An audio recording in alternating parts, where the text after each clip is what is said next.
110 years ago today, an explosion rocked the Mount Kembla mine and claimed the lives of 96 men and boys.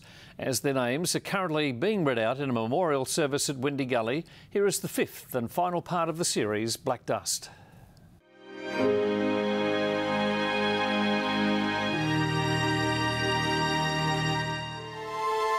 Following the disaster, the bodies of the men and boys who lost their lives were buried in 3 cemeteries.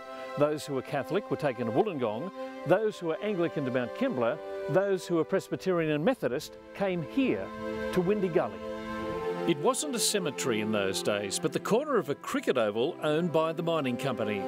It is the final resting place of William McMurray, who died along with Major McCabe while trying to carry out a rescue mission.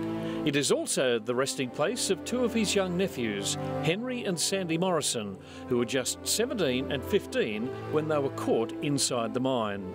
The gravesite of John Aitken says it all. They left home in health and strength. No thought of death was near. They were not spared to say goodbye to those they loved so dear.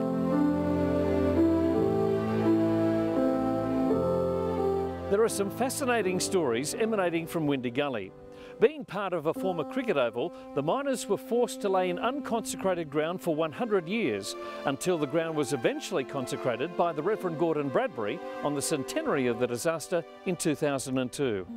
That year also marked the unveiling of the 100th anniversary plinth, inscribed with the beautiful words of one of Mount Kembla's favourite daughters, Wendy Richardson.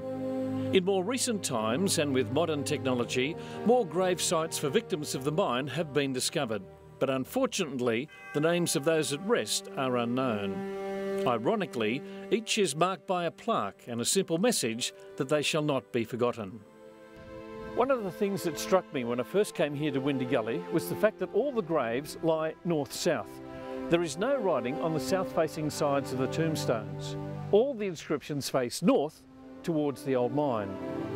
So while the bodies of the men and boys may have been committed to the cold and damp ground here at Windy Gully, their names are forever lit and warmed by the rays of the morning sun.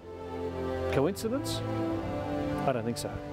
The first candlelight service was held at the Mount Kembla Anglican Church in 2002.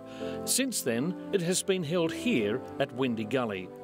Even now, a crowd has gathered and the lighting of 96 candles is taking place to remember the 96 men and boys who were taken too soon and too suddenly, just after 2 on Thursday afternoon, the 31st of July, 1902.